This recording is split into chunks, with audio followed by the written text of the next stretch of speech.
Olá, estamos começando agora aqui pela TV Assembleia mais um programa Personalidade. Nossa personalidade de hoje vem de um campo inusitado aqui para o programa.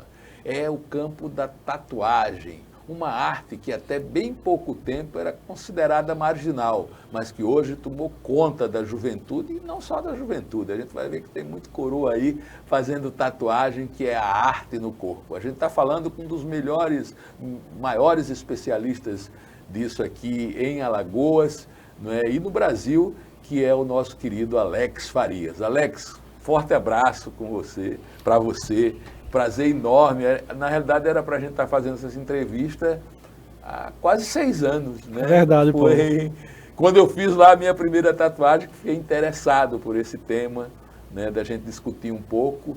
E aí, naquela minha visita, percebi quanto além da tatuagem você é, a personalidade que você é em Alagoas, os vários projetos que você é, uma pessoa que tem uma história em Alagoas voltada para a arte. É sobre isso que a gente vai conversar, sobre a tua vida, um pouco as tuas raízes, o teu amálgama, né? Como foi feito lá atrás, né?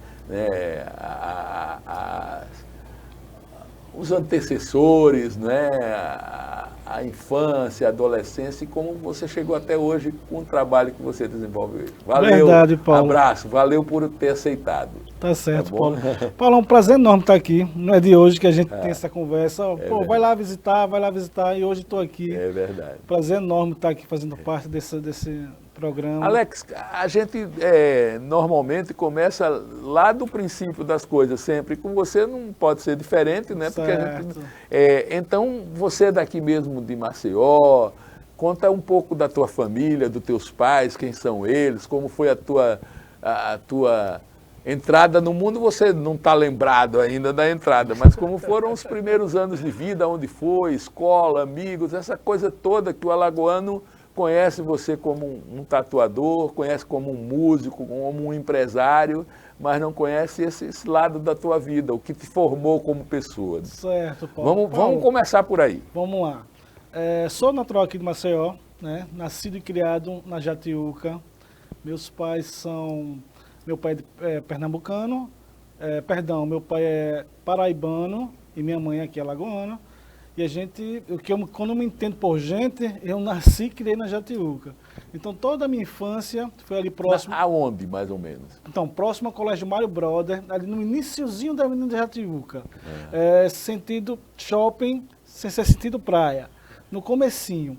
Eita, aí agora deixa eu interromper aqui, é isso, eu queria saber como era aquela região, porque eu me lembro, eu passava muito ali, eu tenho 66 anos, você tem quantos anos? Hoje eu estou com 45. Já é bem, então você já pegou uma Jatiuca até mais mudada que eu, mas como era a Jatiuca? Assim, muito diferente do então, era muito, calçamento, hoje essas era muito coisas. Diferente. Então, eu lembro quando eu era garoto, existia ali o campo do Areião, ali existia uma caixa d'água que era gigante, hoje onde é que era Praça da Bíblia.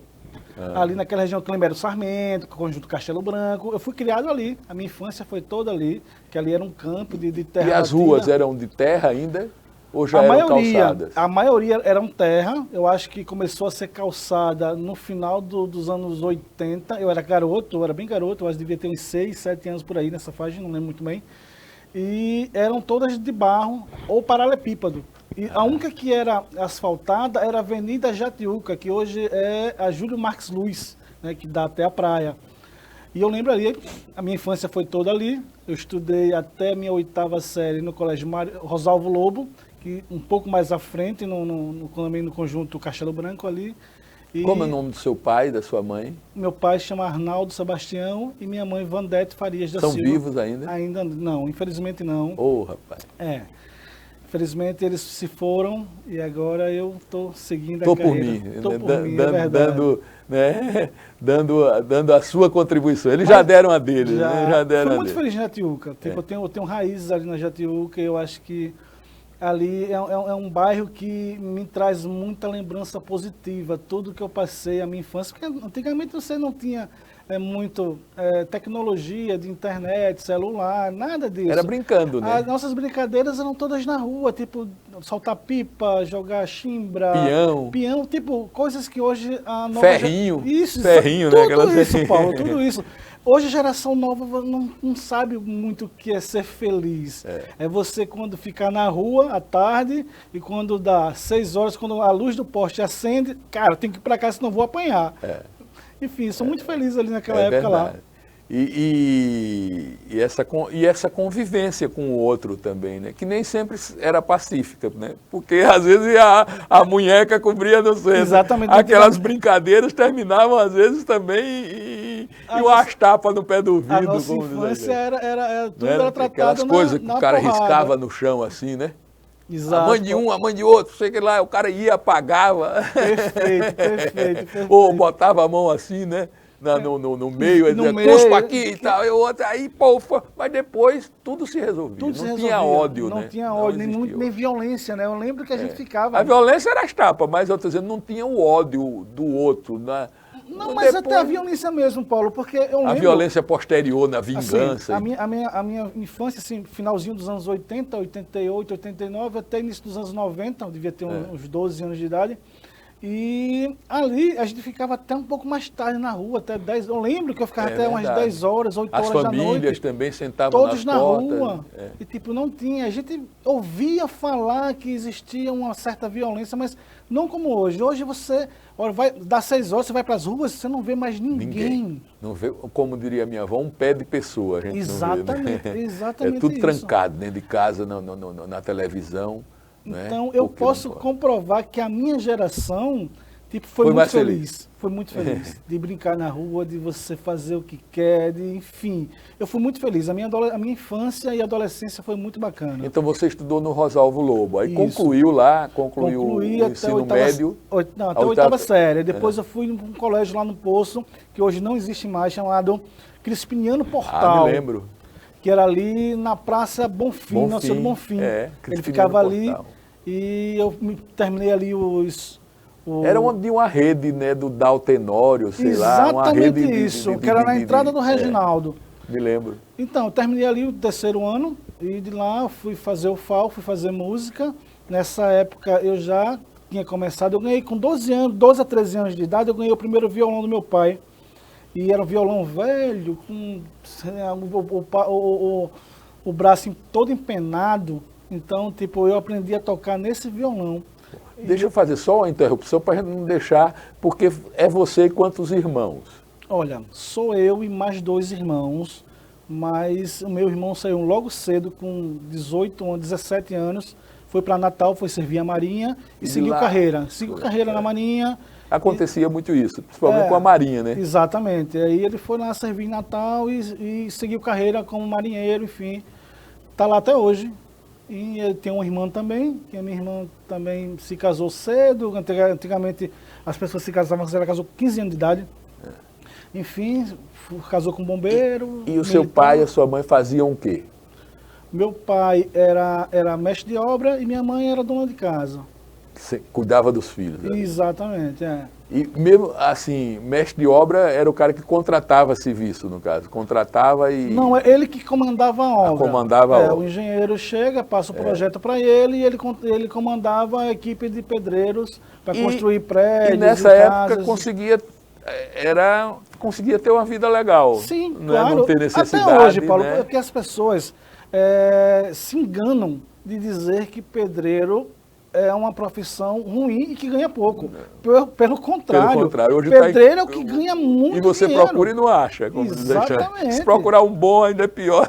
Exatamente. É ilusão das pessoas acharem que pedreiro é uma profissão que ganha pouco. Pelo contrário, ganha muito mais do que algum médico por aí. Né? É verdade. É verdade. Agora, vamos voltar para lá. E você viu o primeiro violão, ganhou o primeiro violão com 12 anos de idade. 12 anos. Assim, o meu irmão, antes de ir para a Marinha, me deixou uma herança muito grande. Que meu irmão, mais velho que eu, gostava muito de escutar rock. Então ele tinha uns vinis do Metallica, do Iron Maiden. Então eu me apossei de todo o material de som de vinil na época dele. A radiola. Então, isso, os vinis com radiola, aqueles 3 em 1, de madeira. Era. O que acontece? Eu me apaixonei por aquele som do rock, do metal, do heavy metal.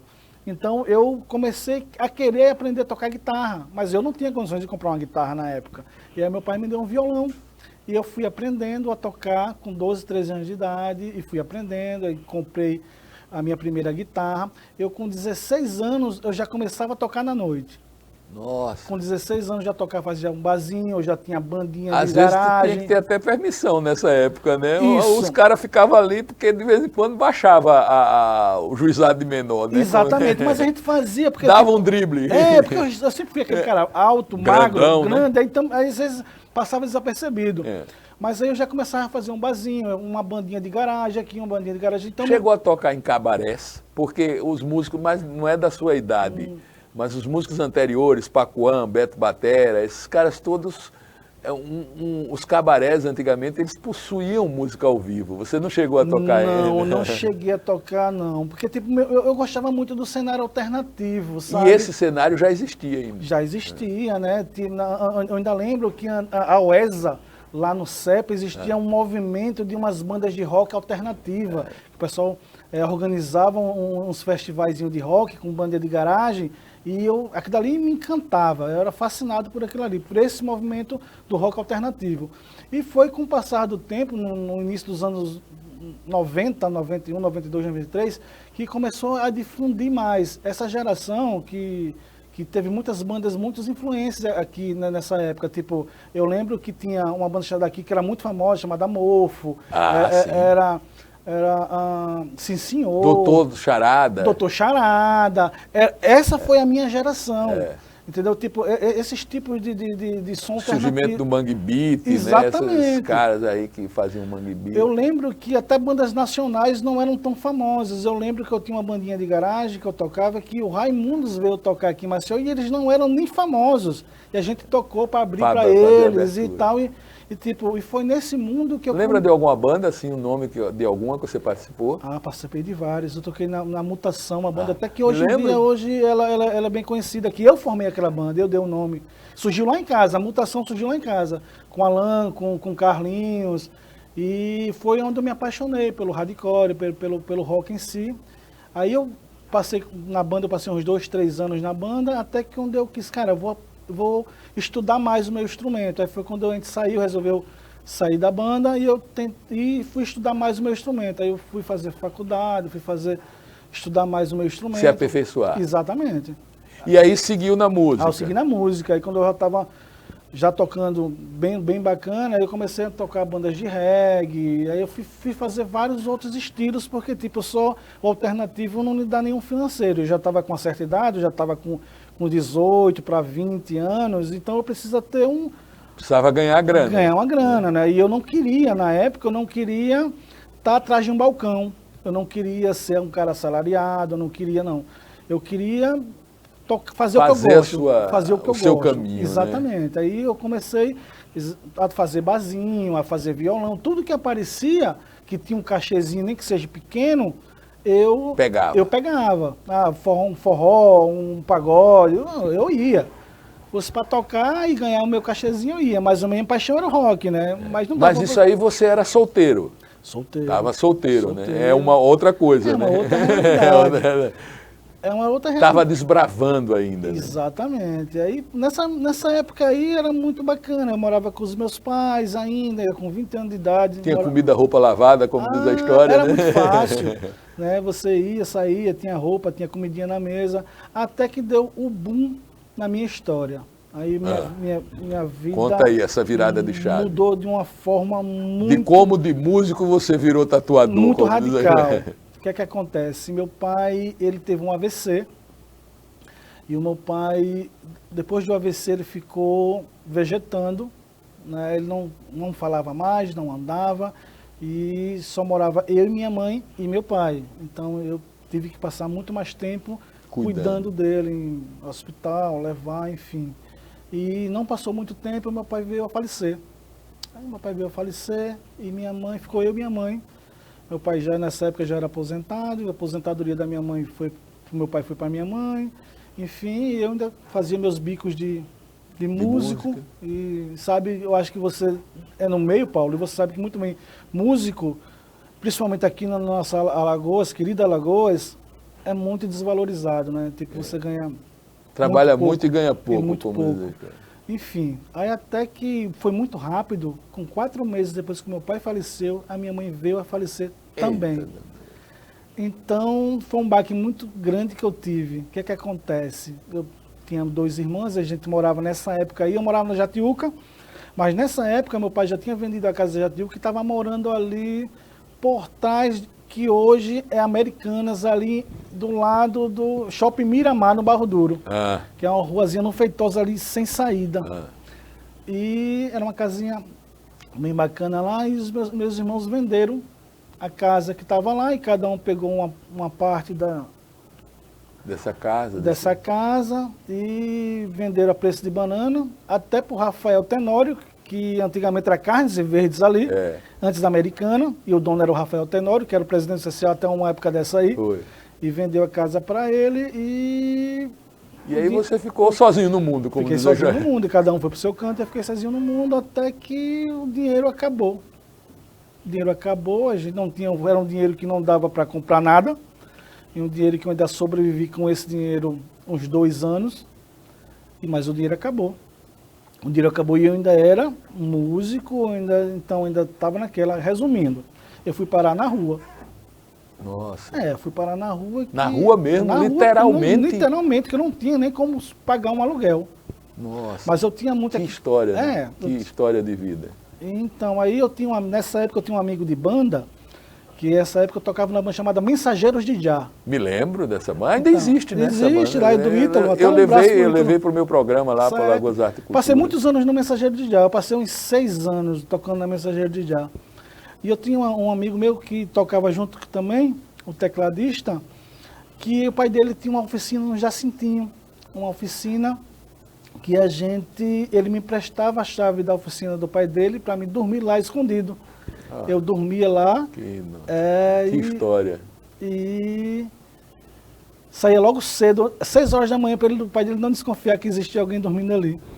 Eu passei nessa situação, passei quase 2 meses. Até que eu já tinha uma certa amizade com um tatuador, que é o tatuador mais antigo em atividade aqui no nosso estado, chamado Adriano. Ele é lá do Reginaldo, ele tatua desde 85. Ele está na atividade até hoje. Eu já tinha uma certa amizade com ele, que a gente gostava de escutar os discos de rock, e eu comecei a frequentar muito depois dessa época que eu fiquei lá nessa situação, a casa dele. Até que eu comecei a acompanhar a rotina dele de como tatuador. Eu olhando para ele, pô, Adriano, eu acho que eu consigo fazer isso que você faz. Eu sempre gostei de desenhar. Eu era aquele cara que ficava do fundão, desenhando as carteiras antigamente e tal. Eu digo, eu acho que eu consigo fazer isso aí. Aí ele disse, poxa, então vamos tentar. E olha que na época era totalmente isso aí, devia ser... Era rudimentar, as técnicas, tudo. Era no final, eu acho que essa época era 2002, eu não lembro muito bem. Eu sei que era início dos anos 2000, um pouquinho mais talvez. E ele disse, não, vamos fazer. Olha só, ele disse, tatua esse rapaz que está aí. Eu digo, como é que faz? Ele, não, você põe a agulha aí na tinta lá e tatua ele. Ele disse, eu posso fazer? Aí o rapaz olhou para mim e disse, não, Alex, fica à vontade. Veja aí o que é que você pode fazer. Eu digo, ok. E era totalmente rudimentar, sabe, Paulo? Na época, era os pedaizinhos que a gente chama de apertar para ligar a máquina, era de madeira. Era muito precário. A agulha, a tinta era botada numa colherzinha de mexer café, e tudo sem asepsia e sem higiene nenhuma. Mas era o que tinha. Era a época. O que tinha. Assim. E bem rudimentar assim, eu me lembro quando eu era pequeno, os caras faziam tatuagem com agulha mesmo e sumo de caju. Exato. Passava aqui, aí queimava a pele, ficava, era uma queloide. Aí o cara achava aquilo tatuagem. Então, quando ele me apresentou essa situação, para mim era tudo muito normal, não conhecia, eu não tinha experiência nenhuma em relação a isso aí. Eu era músico, sou músico, enfim. E até a agulha era de costura, amarrava-se numa haste de ferro, enrolava-se numa agulha com a linha e colocava no motorzinho com uma tampinha de caneta. E para mim aquilo ali era super moderno, não conhecia. E eu tive a experiência, primeiro contato com tatuagem foi exatamente aquilo ali. E aquilo ali me fascinou, me encantou. E eu fiquei com aquilo na cabeça, cara, eu acho que eu vou ser tatuador.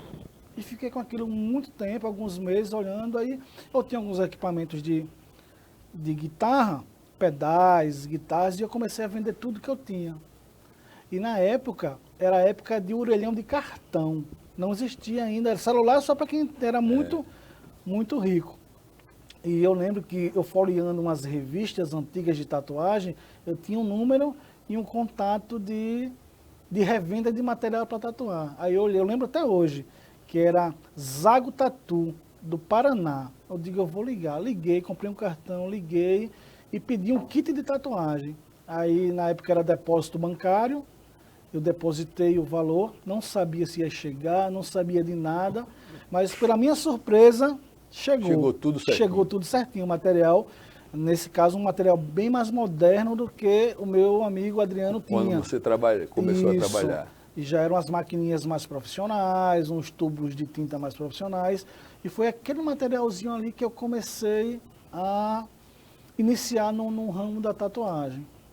E até então eu fui tatuando, botava o material na mochilinha, ia tatuando os amigos, aquela coisa, e ainda sem nenhuma experiência, porque nessa época você não tinha o que você tem hoje, conhecimento, e não tinha, para você ter uma ideia, a gente ia procurar os tatuadores locais da época, e você adentrava no estúdio deles, e da recepção você não passava. Se você não fosse tatuar, pagar por uma tatuagem, você da recepção não passava. Ninguém tinha acesso a como era feito o procedimento de tatuagem. Nenhum tatuador local da época deixava isso aparecer, a não ser quem fosse tatuar. Eu não sabia nem como é que montava uma bancada de tatuagem, como é que botava uma agulha. Eu comprei o material de tatuagem e não sabia nem como é que montava. E eu, olhando as revistas de tatuagem, a gente imaginava como é que era, porque não tinha vídeo, era só fotos. Então a gente começava a ter esse tipo de experiência. Não tinha tutorial, como tem. Tudo hoje tem tutorial, né? Então esse foi o cenário que eu comecei a tatuar. Mas na minha vida foi tudo muito precoce. Com 6 meses que eu estava tatuando, nessa época, para você só contextualizar a situação, era na época que começou as lan houses. Lembra disso, Paulo? Lembro. Que antigamente... Nem todo mundo tinha computador, né? Não, então, era só as lan houses, aquelas casas que tinham vários computadores. Isso. Que você iam para jogar, outros para entrar em redes sociais. Outros para fazer algum trabalho de escola. E tal. E nessa época, o Orkut estava bombando, a época do Orkut. Aí foi quando eu comecei a frequentar esse tipo de lan house, foi que eu comecei, com um amigo meu, falou assim, cara, faz um Orkut e tal, aquela coisa, e por influência fiz essa rede social, e eu comecei a descobrir que tatuagem era um universo gigantesco, que tinha no Brasil inteiro, que tinha eventos de tatuagens, então, aí quando eu vi um evento de tatuagem em Salvador, na época logo no início, eu acho que dos 2, 3 primeiros meses que eu fiz a minha rede social, e eu vi que existiam esses eventos, eu digo, cara, eu vou para Salvador nesse evento, que existia um evento que ainda ia acontecer, eu digo, eu vou para esse evento, mas como sem dinheiro? Aí nessa época foi quando eu conheci a minha esposa atual hoje, a Simone, um beijo para você, meu amor. Enfim, e foi quando ela me incentivou ao máximo, a gente estava começando a se relacionar, e a gente juntou um dinheirinho junto com a mãe dela me emprestou um dinheirinho e eu fui... Sogra boa? Minha sogra é boa. Infelizmente não está mais conosco, mas onde a senhora estiver, dona Augusta, sabe que a senhora está no meu coração. A senhora me ajudou muito. Enfim, a gente conseguiu e Conseguiu ir lá, eu fui no evento. E lá eu conheci um anjo que foi na minha vida, um anjo que é um tatuador que hoje eu tenho uma admiração muito grande por ele, que é o Isaac. O Isaac na época era um mega tatuador, ainda é um mega tatuador, ele já era super conhecido e ele tatuava na Itália, né, no estúdio dos maiores tatuadores do planeta, o Lauro Paulini, tipo, ele era, nessa época ele era dono de máquinas de tatuar em todo um planeta, tinha máquina desse tatuador, e ele tatuava nessa época. E quando eu fui para esse evento, eu fiquei exatamente próximo ao estúdio dele, onde foi que eu conheci o stand do Isaac, E foi quando ele abriu as portas para mim. Disse, não, cara, Alex, fica aí, fica observando eu tatuar. E foi quando eu comecei a aprimorar. Aprimorar não, aprender mesmo. Aprender mesmo. Eu não sabia de nada. Eu fazia manchar a pele. Fazia na mão grossa, como diz a história. E eu comecei a observar que tatuagem era uma coisa mais artística, uma coisa que eu teria que evoluir muito mais como artista do que como tatuador.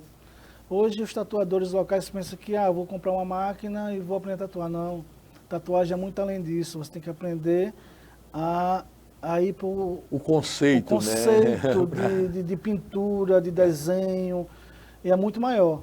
Enfim, aí foi quando ele abriu as portas para mim e eu passei algum período no estúdio dele, em Salvador, e foi quando deu um boom na minha mente.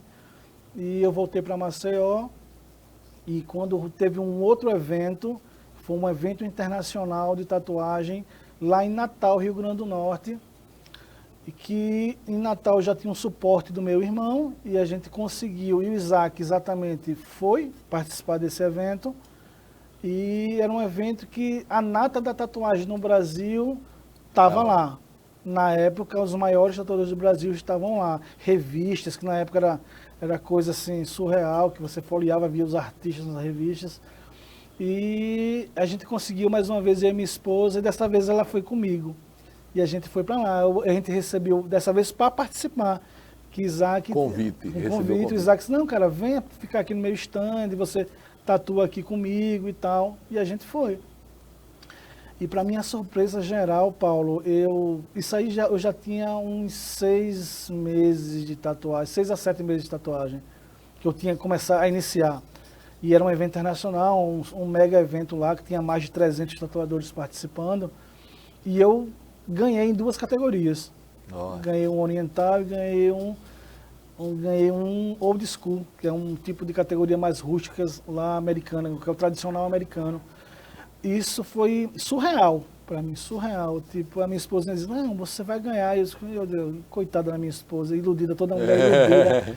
Cara, não vou conseguir. Tenho chance não, não tenho chance Esses caras tudo tal, aqui. mas eu dei o melhor de mim. E por incrível que pareça, eu ganhei o primeiro lugar em oriental e um segundo lugar em old school. E tipo, foi uma coisa, foi a maior felicidade, uma das maiores felicidades que eu tive na minha vida. E foi quando exatamente as portas do mundo da tatuagem se abriram para mim. Como estavam todos lá, então as pessoas queriam saber quem era aquele cara magrinho, de sandalinha havaiana, de bermudinha, que ganhou esses prêmios. Né? Foi quando eu comecei a frequentar mais eventos e não parou mais, Paulo. Isso aí foi os meus 2 primeiros prêmios e hoje passou de 100 a quantidade de prêmios que eu tenho. E as coisas começaram. Mas aí, como você dá esse salto de organização para o empresariado, para ser um empresário disso, e mais do que isso, você também passou a ser um organizador desses certames, desses eventos. Então aí você mergulhou de cabeça no negócio mesmo, com visão empresarial, porque você é diferente de mim. Porque às vezes a tatuagem é uma coisa de jovem, o cara não tem como ganhar uma graninha e bota aquele negócio ali quando está na casa dos pais ainda, né? E depois abandona até, foi passageiro aquilo. Exato. Né? Mas você virou um profissional dedicado sobretudo também à difusão disso, à formação de pessoas, a difusão, e tem uma empresa hoje. Exato, mas nada por acaso. Eu acho que se eu virasse tatuador antes de ser músico... E aí abandonou a música. Né? Abandonei a música, não tinha mais tempo de tocar. Mas se eu fosse tatuador antes de músico, eu acho que eu não estaria onde eu estou hoje. Porque eu comecei a tatuar muito tarde. Eu comecei a tatuar com 28 anos de idade. Então já é um processo muito tardio para ser tatuador. Hoje em dia o pessoal começa a tatuar de menor, né? E 2, 3 anos aí já está tatuando super bem. Mas a experiência como músico e a minha disciplina como músico me fez abrir meu campo de visão para o empreendedorismo. E a necessidade também, Paulo, porque eu já estava com 28 anos de idade e eu botava na cabeça, cara, eu preciso... Já estava casado com a Simone? Eu já estava casado com a Simone, já foi muito rápido. Filhos, não? Não, a gente nunca teve filhos. Certo. Depois eu chego nesse ponto de filhos com a Simone. Aí o que acontece? Com 28 eu já tinha ganho esses 2 mil. Depois que eu voltei de Natal, eu disse, cara, eu preciso montar uma lojinha, um estúdio de tatuagem para mim. Aí foi quando eu tinha um amigo que ele me apresentou um pontozinho lá no Jacintinho, que eu fiquei por muitos anos lá. Eu fiquei em torno ali de 8 a 10 anos lá nesse ponto. Eu abri um estúdiozinho de tatuagem lá e fiquei lá. E eu comecei a frequentar eventos de tatuagem no Brasil todo. Eu passava o ano todo juntando a graninha para, no mínimo, entre 1 ou 2 vezes no ano ir para esses eventos. E eu comecei a frequentar e eu comecei a ganhar prêmios e as pessoas, o circuito, porque é um circuito. O cara que vai num evento em Salvador, a mesma turma você vai encontrar ele em Teresina e a mesma turma você encontra em São Paulo. Assim, não exatamente todos, mas uma boa parte você encontra no circuito de convenções de tatuagem da época. E vocês encontram. Então, as pessoas do circuito começou a me conhecer e ter um certo respeito por mim, por eu ganhar as premiações, por ser um cara muito comunicativo e conseguir fazer amizade fácil. E quando eu cheguei, e todo mundo me perguntava, pô, Alex, em Maceió não tem evento de tatuagem? Eu digo, não. E toda vez quando eu chegava, e a cidade que eu chegava, as pessoas, pô, por que você não faz lá em Maceió? Não tem lá, você não faz aqui e tal. E eu fiquei com isso na cabeça. E eu procurei informações de como funciona um evento de tatuagem. Eu comecei, alguns amigos que organizam também, começou a me passar algumas dicas. Mas como é que a música me ajudou nisso? Eu tocava rock and roll na época. E o que acontece? Os shows de rock é alternativo. A massa não dá oportunidade de você fazer shows em casa de shows grandes, o do rock. E na época, a gente mesmo organizava os nossos shows pequenininhos. Então, essa experiência de organização de show, eu levei para tatuagem. Um background. Exatamente, para eu ir para tatuagem. Cara, eu digo, eu sei fazer show de rock. É a mesma coisa de fazer um show, uma convenção. Só que a gente muda a situação. Aí foi quando eu juntei todas as informações necessárias e eu comecei a procurar alguns patrocinadores na época. Na época ninguém recebi muito não. Na época tatuagem era uma coisa marginal, né? Muito marginalizada, muito tipo. Hoje não, Eu ainda lembro que quando eu fui organizar minha primeira evento de tatuagem aqui, que é a Expo Tatu Maceió, eu procurei um ginásio de um colégio bem famoso aqui, que é próximo à praia, e eles me alugaram o local e tal. Então, tá tudo certo, aquela coisa toda, e no outro dia que eu ia assinar o contrato, eles perguntaram, mas para que vai ser o evento? Aí eu falei assim, não, é uma exposição de tatuagem, que eu estou trazendo tatuadores do Brasil inteiro e tal. Ela disse, não, eu não quero. Olha, tá eu recebi na lata, sim. Então eu digo, não, ok, tudo bem. Aí a minha esposa, rapaz, vai no centro de convenções. Eu digo, amor, é surreal aquilo ali. É grande demais. É grande, as pessoas não vão me aceitar lá, enfim, eu não quero isso. Não, vai. Porque a minha esposa, Simone, é incrível, cara, é uma mulher incrível. E eu digo, não, vamos. Aí chegou lá, a gente foi, ela disse, não, ok, abraçou a causa. E digo, ok. Aí nosso primeiro evento foi lá no centro de convenções. Aí estourou, eu me lembro desse negócio. Aí não foi na parte embaixo, que onde geralmente acontecem as feiras, porque é muito grande espaço. E antigamente, o espaço de frente ao Gustavo Leite, em cima, era um espaço menor. Mas era grande também. E era grande. E você conseguia fazer um evento muito bacana ali. E foi ali exatamente onde a gente fez a nossa primeira Expo Tatu Maceió, no ano de 2011. Eu me lembro. E foi um sucesso. Meu filho já gostava disso. E foi o maior sucesso, as revistas nacionais vieram, eu consegui trazer para cá em torno de 100 tatuadores de fora do estado, fora os tatuadores locais, e foi sucesso total de evento, até que a gente foi cada ano crescendo mais, até chegar à 10ª edição, que infelizmente ia ser feito na pandemia, que no ano que lembro disso. No ano que iniciou a pandemia. Foi aí que a gente ia fazer a primeira matéria, por causa não é? Exatamente, Paulo. E aí não teve. Não teve por causa da pandemia, que a gente pensou que era algo bem simples de ser. Não, daqui a um mês já vai passar. E durou aí 3 anos. E como durou 3 anos, pior que o evento estava todo... Desarticulou, né? Desarticulou tudo, enfim... E o que é que acontece? Depois de 3 anos, porque isso acho que foi 2020, a pandemia iniciou, foi 2020, pronto, 2019. 2019, né? Pronto. Isso durou 3 anos. No terceiro ano de pandemia foi quando o governo começou a iniciar a abertura de eventos para o pessoal. Mas como aconteceu? Meu evento já estava lá, o centro de convenção já estava todo quitadinho, todo bacana. Mas o que é que acontece? Eu precisaria de uma data, porque tudo foi adiado, tudo foi fechado. Mas o que é que acontece? Depois de quase 3 anos fechado, eu não sou produtor de eventos. Eu faço a Expo do Maceió, mas eu sou músico, eu gosto de tatuar, sou tatuador. O que é que acontece? Os produtores reais daqui do nosso estado começou a procurar datas de centro de convenções. E não me deixou nada para mim. Aí passou, não, ano que vem eu faço. Aí foi 2023, foi 2022. Eu digo, não, 2023 eu vou fazer. Mas mesmo assim, as datas estavam todas preenchidas. Porque, tipo assim, a Expo do Maceió existe uma configuração que eu preciso dela.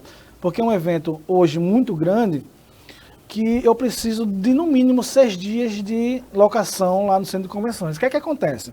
Eu vou até explicar para você, tatuador, a seguinte forma. Porque lá eu preciso de 2 dias, 3 dias de montagem de evento, que é um evento grande que requer praticamente todo o pavilhão lá, que é montado os estandes e tal, decoração, enfim, várias situações.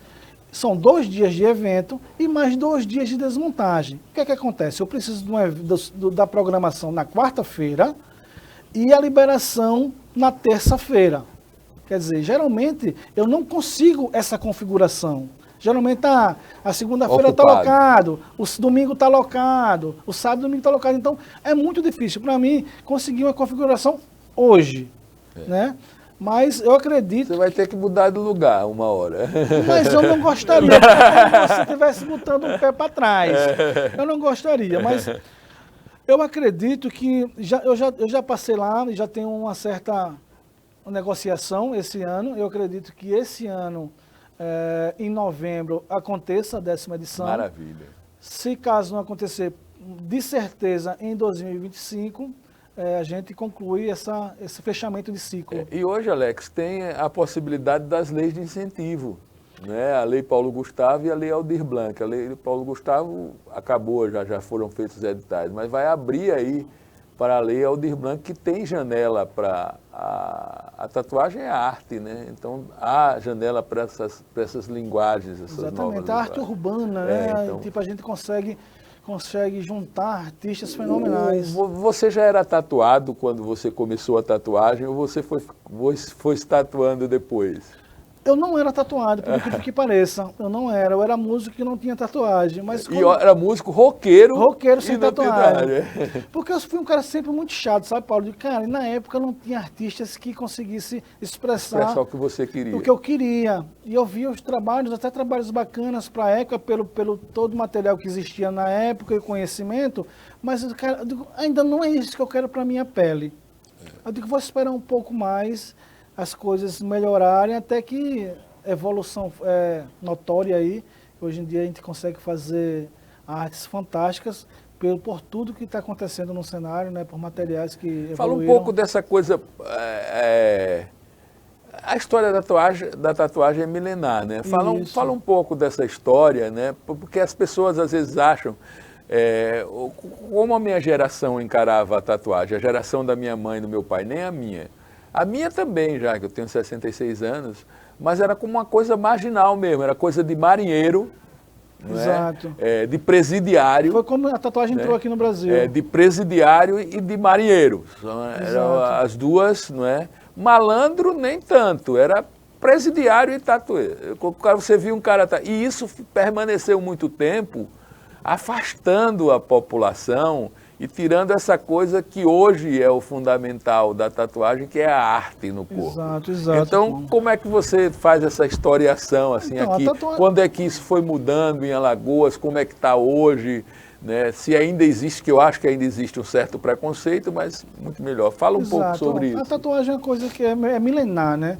Existe registro de corpos tatuados na época do Egito, nas múmias, com registro de tatuagem. No Japão também existe corpos congelados encontrados há 5 mil, 10 mil anos atrás, que já tinha registros de tatuagem. A maioria, nessa época aí, né, pelos estudos, pelos relatos históricos, o pessoal tatuava com dente de peixes, né, e tintas vegetais, né, o polvo, por exemplo, ele lança uma tinta. O pessoal utilizava aquela tinta do polvo para fazer, e fazia de duas formas.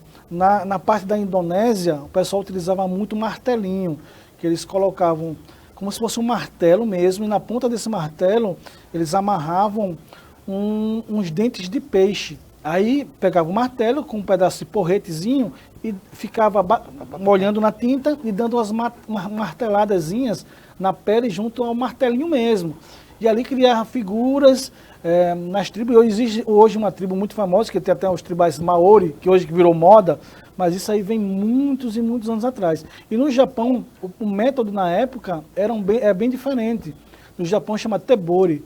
Tebori, o pessoal colocava uma ripa de bambu com ofilepes do próprio bambu bem afiadinhos, ou ossos ou dentes de peixe na ponta, bem afiado, e a haste de bambu ele pegava nessa posição, apoiava na mão e saía empurrando manualmente na pele. Isso foi por muito tempo, até que começou a surgir as máquinas de bobinas, né? Isso surgiu no Ocidente, né? Nos Estados Unidos, que criou esse método de máquinas elétricas. Na mesma época que chegou nos Estados Unidos, no Brasil já existia um certo relato de tatuagem, que antigamente o pessoal só fazia manualmente mesmo. Uma agulhinha de costura, molhava na tinta e ia perfurando manualmente mesmo. Que hoje virou até moda fazer dessa forma, mas enfim. Até que um marinheiro americano veio para cá, que não era marinheiro, que conseguiu trazer esse tipo de material. O primeiro tatuador profissional que chegou aqui chama Luca, ele veio pelo Porto de Santos. No Brasil? No Brasil. Ele era americano e ele já tatuava com maquininhas profissionais. No Brasil nem sonhava em ter esse tipo de maquinário. E ele chegou por Santos e começou a difundir a tatuagem que a gente conhece hoje. A tatuagem com maquininhas de bobina, né? O que é bobina? Bobina é duas hastes de ferro enroladas por arames de cobre, que eles, quando você liga na eletricidade, ele dá um curto. E com duas molas de ferro, quando você liga, acontece o eletromagnetismo, ele baixa uma haste de ferro que fica em cima dessas duas bobinas. Quando o eletromagnetismo ele é ligado, ele é puxado, esse bastão, quando ele dá um curto. Quando ele dá um curto, ele retorna e a mola que está em cima volta. E nisso fica... Exatamente, fica algo que fica infinito, batendo e subindo, e dá exatamente esse movimento de frente e trás. E é que a gente consegue fazer a tatuagem moderna que a gente conseguiu hoje. E com o passar dos anos, aí eu acho que ele chegou aqui nos anos 60, 70, e lá para cá as coisas veio modernizando. Quando eu comecei, vou citar a minha época, no começo aí dos anos 2000, que acontece? O 2000 já é algo relativamente novo, mas o preconceito era muito grande, quem tinha tatuagem. Você não via as pessoas tatuadas, vocês não viam pessoas na rua tatuadas, que quem era tatuagem era vagabundo, era pessoa que tipo marginal, drogado, ou tinha alguma tribo, ou era do skate, ou era do surf, ou era do rock. Não era, pela sociedade, um cidadão de bem, né? Era uma ovelha negra que estava desgarrada. Mas enfim, e com o passar dos anos, o equipamento começou a mudar. Por que a gente tinha tanto preconceito nessa época? Porque o equipamento que a gente utilizava era muito rudimentar, principalmente no Brasil, que a gente não tinha acesso a materiais que Estados Unidos e Europa tinham, que eram agulhas profissionais, tintas profissionais e todos os insumos que nos cercam para fazer a nossa arte hoje. Era tudo muito rudimentar. Era agulha de costura que você olhava, amolava no esmeril, amarrava no coisa e vamos lá. Não tinha, a gente era apaixonado pela tatuagem, mas não tinha material. Fazer o quê? Vamos embora. Ou quando você tinha algum amigo que ia viajar para fora do Brasil, a gente encomendava algo e quando trazia, meu, era super novidade. Até que isso começou a mudar. No passar do tempo as coisas começaram a chegar aqui, os materiais, então a evolução artística era notória pelo material. Se você não tem se você vai furar uma parede, vou dar um exemplo, se você vai furar uma parede hoje com ponteiro, né? Você vai passar o dia todinho furando para derrubar essa parede, mas hoje em dia você tem um martelete que derruba em minutos aquela parede, então tudo é questão de equipamento. Como esse equipamento foi chegando, consequentemente, o trabalho artístico foi evoluindo. E foi evoluindo. Então, as pessoas... Os detalhes, as técnicas, tipo, o que era feio, começou a se tornar bonito. Entendeu? Então, começaram a vir novos artistas, com novas percepções de arte, estilos de tatuagem diferentes, e as coisas começaram a abrir. E isso começou a dar um boom, quando os jogadores de futebol começaram a se tatuar, juntamente com os artistas, né? Tipo, hoje em dia, todos atores, atrizes, cantores, jogadores de futebol, todos que hoje... Tem visibilidade, que na época né? Tinha visibilidade, que na época eram os marginalizados, influenciadores, né? Digitais, influenciadores. Que hoje hoje são digitais. São né? digitais, mas na época influenciavam. Influenciava, porque a partir do momento que você vê um cantor ou uma atriz que já tem uma carreira bem consolidada na TV, na sua área, tanto da música como na TV, passando em rede nacional com uma tatuagem, aquela pessoa dava credibilidade. Cara, aquele ator, aquela atriz tem uma tatuagem. E, cara, é bonito, eu também quero ter. Isso começou a abrir as possibilidades. Então, e eu comecei a ver, e vamos voltar para Maceió, que quando eu comecei aqui era extremamente preconceito. Aí quando eu fiz o meu primeiro evento, que teve todo aquele sucesso de mídia, as emissoras de TV que cobriram o evento, o rádio cobriram, saíram em todas as mídias sociais da época.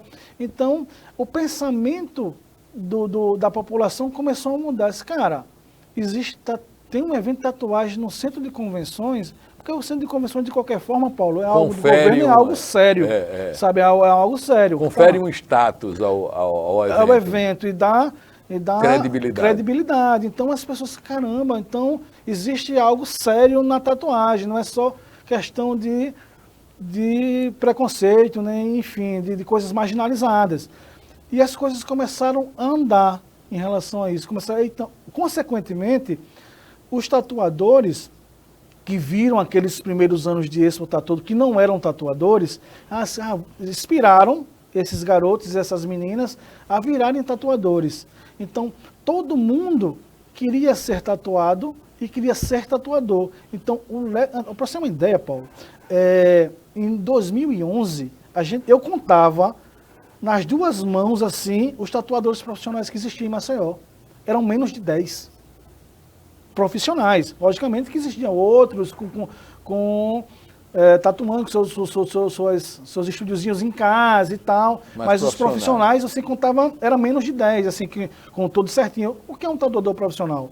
Tatuador profissional é quando você abre o seu CNPJ, quando você tem todos os alvarás legalizados, vigilância sanitária, que você tem um contrato com a empresa de biossegurança, que hoje quem faz hoje aqui é a Serquipe, você ter um engenheiro químico que deu laudo de todos os materiais que entram na sua rede de saneamento básico, você ter todos os alvarás corretos na prefeitura, a sua alvará da prefeitura de funcionamento, o seu curso de biossegurança, porque não é só você chegar, abrir um ponto e abrir um estúdio de tatuagem, não funciona dessa forma.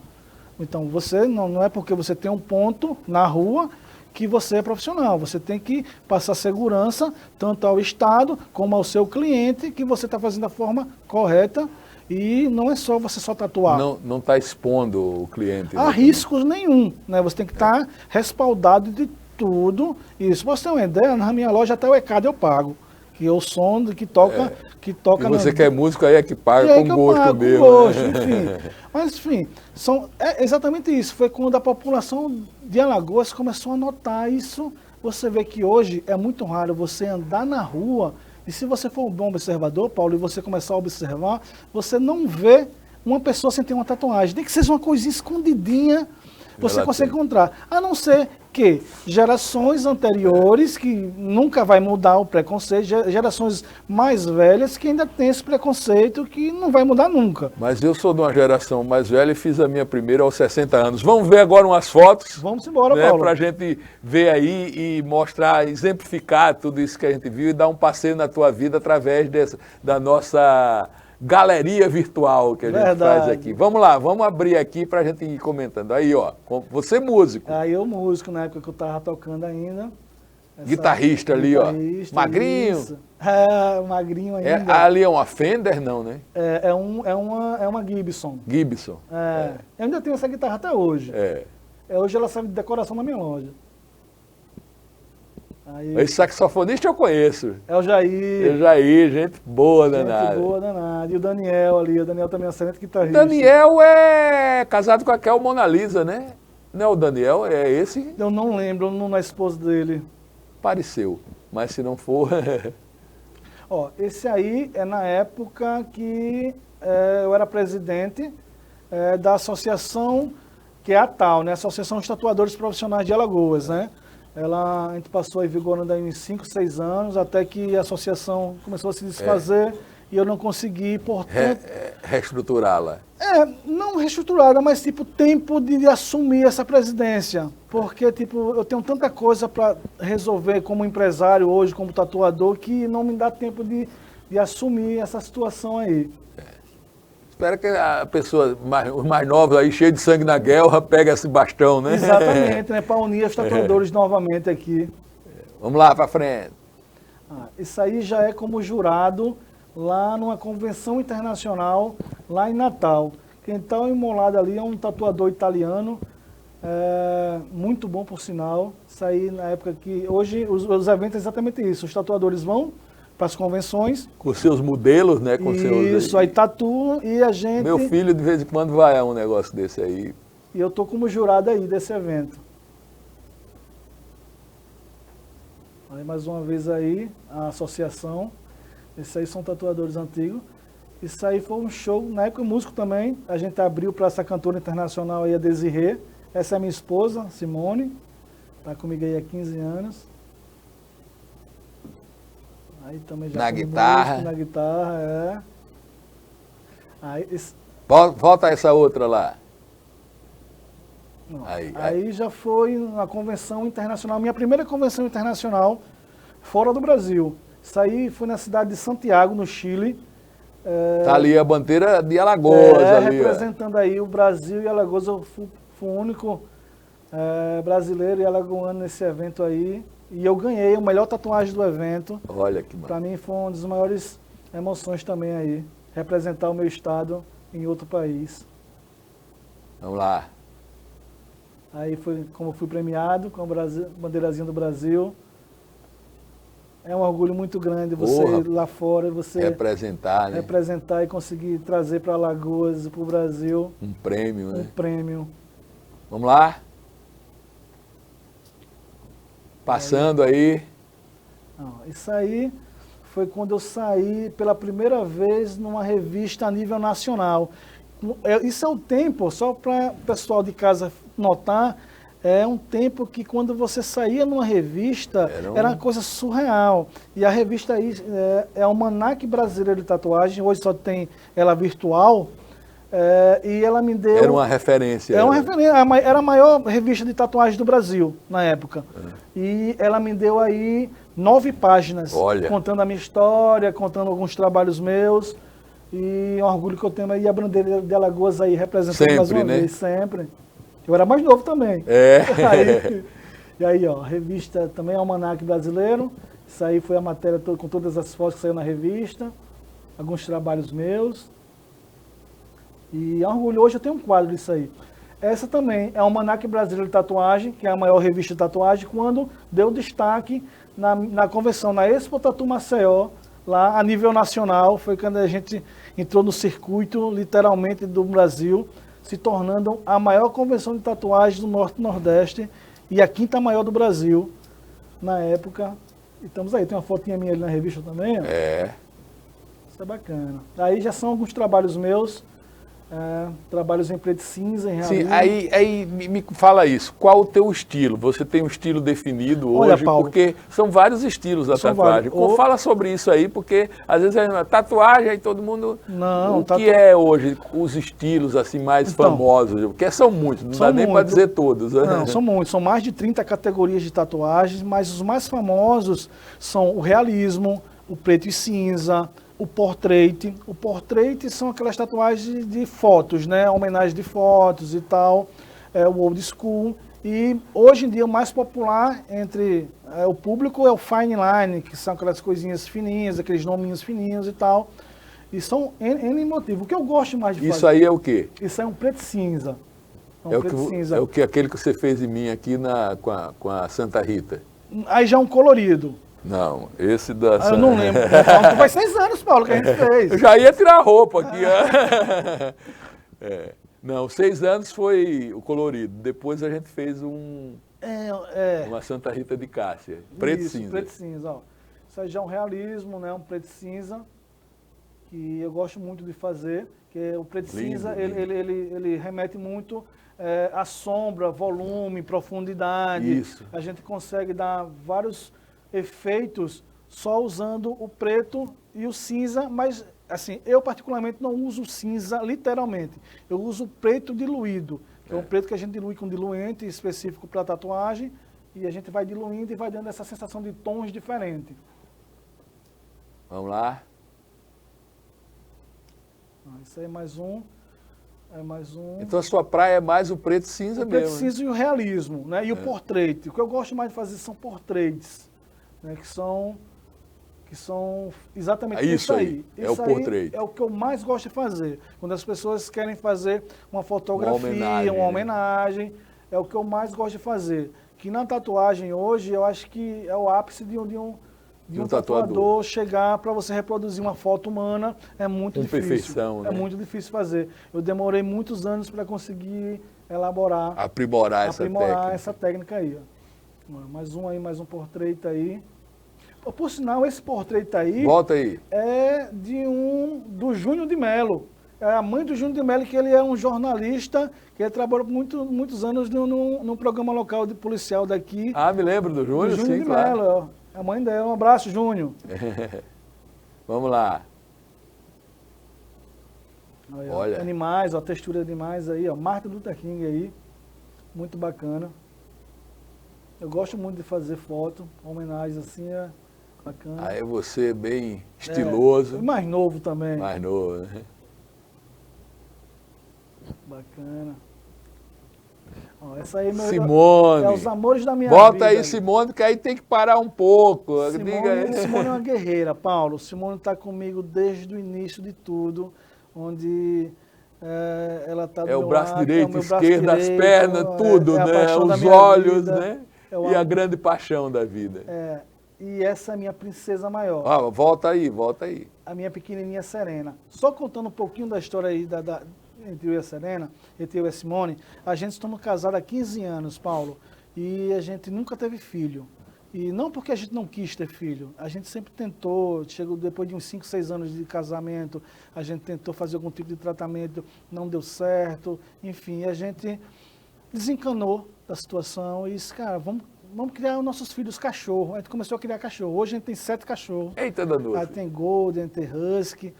E, enfim, a gente começou a criar cachorro. Tem algum Dash House? Não. Não, a gente gosta só dos porque o Dash House eu preciso de uma fêmea para cruzar com o meu e não consigo. O que acontece? Do nada, Paulo, ano passado, Simone ficou grávida da Serena. Que maravilha. A gente eu não esperava mais ser pai. Ela também não, a gente estava bem... Que maravilha. Bem centralizado. Foi quando veio essa bênção de Deus na nossa vida, Serena. E ser pai... Serena, um beijo, Simone, um beijo, Serena. Vamos para frente aí, vamos lá, vamos ver mais. Olha Qualquer aí. em realismo, aí a gente dá essa textura de sombra, de luz, é muito Pra bacana. frente, vamos dar uma agilizada aí agora. Ó, famoso aí, tatuado, nosso Carlinho Maia. Carlinho aí... Polêmico Carlinho Maia com o seu Carlinho- tatuador. Carlinho é um querido. Carlinho já tatuou Carlinho já há uns 6 anos. E o Carlinho sempre vai fazer comigo. Esse braço direito é todo meu aí. Esse anjinho também foi eu que fiz. Enfim, tá sempre junto comigo. Maravilha. Simone, grávida eu tava aí. grávida aí. As margens da Lagoa Mundaú. Você Em na atividade função. aí, funcionando aí, fazendo a artezinha pro cliente. Aí, Carlinho. mais uma vez, aí atendendo na casa dele lá no apartamento aí na Jatiuca. Que é perto mora até perto de mim ali. Aí com a garotada, né? Isso aí Os novos tatuadores, né? Que não são bem novos. Aí eu estava já dando um workshop para eles. Uma boa parte dos tatuadores aqui do estado locais aí. E já tem um bom tempo isso aí. O pessoal fazendo curso comigo aí. Pra frente. Simone. Mais uma vez aí. A Simone. E aí, Tem outro famoso aí, rapaz. Esse é o Não só tem o famoso. Carlinho Maia, não. Aí. Aí é VIP demais. A história dessa tatuagem é isso. Eu fiz 60 anos e agora eu vou fazer uma, né? Aí fui lá, procurei e já estava interessado em falar sobre isso também, sobre tatuagem. Aí te procurei lá e a gente fez a tatuagem, que é um quadro. Volta aquela tatuagem lá para eu falar um pouco mais dela. Pronto, aí é um quadro, é esse quadro que está aí, né, que a gente mudou um pouco. Exato. Não é esse quadro, eu errei, na realidade, na hora de levar para você. A referência. Mas é do mesmo artista, que é o Agélio Novaes, que ficou em Vai de Si. Eu preciso levar ele lá para falar. Eu já levei ele lá para falar com você. Não, ainda não. Pô, ele ficou muito. Toda vez ele encontra, comenta, e aí nós botamos uma frase embaixo que não tinha no quadro, que é As Mães Me Protegem. E é uma honra para mim ter feito uma arte dele aí, principalmente em você, Paulo. É uma honra poder tatuar você. Ô, rapaz, que maravilha. A gente tem uns vídeos também, tem aquele vídeo meu, assim, um com o Carlinho Maia, um que... Vamos botar logo na sequência, já está pronto aí? Vamos botar na sequência, porque depois a gente já está perto de encerrar o programa. Vamos botar um pouquinho do vídeo aí, o vídeo quando, há 6 anos eu fui fazer essa tatuagem, quando te conheci. Vou ver se roda lá, nosso diretor. Olha aí. Filmado pelo nosso amigo Marola. Olha como eu estava gordo aí. Eu fiz bariátrica, viu? Agora você tá bem, agora você tá Tô fino. fininho. E não prejudicou a tatuagem. Não. Olha aí, os processos. Como é esse processo aí? É o primeiro processo, né? É o primeiro processo. A gente tem que colocar, marcar o moldezinho. É isso que você fez? Não, aí já está no segundo, né? Aí Já está colorindo. Já está colorindo. Aí eu já fiz toda a marcação do trabalho. E aí a gente já está conseguindo colorir. A referência lá de fundo. E a gente com isso aí já foi lá na loja.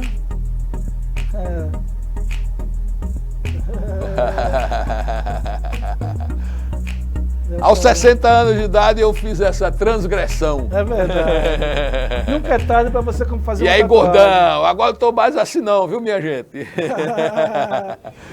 Ah, que maravilha. E aí com o Carlinhos, ó. Isso aí foi o Carlinhos. O Carlinhos foi lá na loja, a gente foi fazer o anjinho dele lá que ele estava querendo muito fazer. Essa relação do tatuador com o tatuado, parece o meu filho, eu já pelejei para levar ele para lá para você, mas ele tem um tatuador dele. Existe uma relação pessoal, né? Exatamente, Entre uma Paulo. coisa, uma química, uma troca. Como é que é isso? Então, é como se fosse cabeleireiro, um barbeiro. O barbeiro, quando você se identifica com o barbeiro, você não corta com o outro. Tem uma química. Existe ali. uma química, a não ser que fosse necessidade mesmo, ele não atenda mais você, enfim. Mas com a tatuagem é do mesmo jeito, Paulo. A partir do momento que você entrega a tua pele para um profissional e você se encanta e gosta tanto daquele trabalho, a confiança é tão grande que você não sente o mesmo conforto de entregar a tua pele a um outro artista. Então, exatamente esse sentimento que as pessoas têm entre o tatuador e o tatuado. Fora que você começa a construir laços de amizade. Eu digo para todo mundo que eu não tenho clientes, eu tenho amigos. São pessoas que chegam lá sem me conhecer, ou ouvem falar de mim, e chegam, a gente com meia hora que está conversando, já se torna amigo e não larga mais. e fica aí por muitos e muitos anos. Recentemente agora, Paulo, eu tive um cliente que retornou para mim depois de 15 anos. Olha. E tipo, para mim é uma sensação enorme. Você ter um cliente retornando depois de 15 anos, para mim é magnífico. É algo que eu digo, cara, a minha história está sendo contada e está sendo contada bem feita. Isso aí dá um orgulho muito grande, de você começar a fazer um trabalho e as pessoas se encantarem com aquilo e retornarem e trazerem paz, filhos. Hoje você tem um estúdio lá no shopping. Isso. É esse que eu entrei aí. Exatamente. E aí você tem essa coisa do empreendedorismo, que você não fecha a sua casa só na tatuagem, aí você bota outras coisas também, né? Exatamente, Paulo. Hoje eu estou com a loja lá no Parque Shopping há 6 anos, e já entramos agora, dia 20 de novembro agora, aqui vai completar 7 anos. Fora essa loja ela comporta hoje 7 tatuadores, temos um body piercer, temos 2 atendentes, temos 2 barbeiros. Olha aí, e já fora barbearia. Já os tatuadores guest também que vão lá. São tatuadores guest, são tatuadores que vêm de outros estados, passarem temporadas lá na loja. E fora a barbearia também que eu tenho lá, que fora os tatuagens e a barbearia. E fora isso, eu tenho outra atividade também lá no Parque Shopping, que é a Master Nails, que é um quiosque de alongamento de unhas para as meninas, quem gosta de unhas postiças, alongamento de gel, fibra, porcelana. Sempre no empreendedorismo. Temos lá profissionais fantásticos lá que dão curso. E agora temos outra boca em casa, então tem que trabalhar, tem que trabalhar. Você antigamente comia 2, agora come 3. É verdade. Enfim. A gente, chegando aqui ao final do nosso programa, Alex, é muito legal ter você aqui, porque é uma história inspiradora, um cara que passou até pela rua, como diz a história, né, mas que consegue dar um norte na vida, né, e através de uma arte, através do empreendedorismo, através da disciplina que você disse que foi conferida como músico a você, né, a disciplina do estudo, a disciplina de se aprimorar, você consegue hoje ter um nome importante na sociedade e escrever o seu nome, divulgar Alagoas. Então, aqui o Personalidade, a TV Assembleia, a Assembleia Legislativa fica muito honrada em tê-lo aqui nessa bancada, viu? A honra é toda minha. Um abraço, a gente está aí, deixo para as suas palavras finais, como diz a história. Eu agradeço a oportunidade, para mim é uma honra estar ao lado desse cara aqui, Paulo Poeta, desde que eu me entendo como músico, esse cara é uma referência, um cara que está à frente da cultura do nosso estado, é um cara que representa o nosso estado, a nossa cultura, e para mim é uma honra enorme estar aqui do teu lado, sendo entrevistado por você. Para mim não tem dinheiro no mundo que pague hoje. Maravilha, que coisa boa, minha gente. É isso aí. A gente vai ficando por aí, agradecendo aqui ao Alex, né? Falamos hoje, aproveitamos o Personalidade para fazer uma coisa que eu sempre quis, que era conversar um pouco sobre esse universo da tatuagem, né? Que é um universo que foi tão marginalizado, mas que hoje é uma coisa importante para a arte, né? Que é considerada a arte no corpo, né? A arte no corpo das pessoas. Eu, pelo menos, tenho uma aqui que é do nosso querido Agélio Novaes. Não é? Vou deixando vocês com esse programa. A gente tem reexibições aqui na TV Assembleia, vocês sabem, reexibe durante a semana toda o nosso programa. E fica também guardado aí no YouTube da TV Assembleia, né? Você vai lá, procura que está lá o programa para a posteridade, para que a gente revisite esse tema várias e várias vezes. Um beijo no coração de todos, até um próximo programa.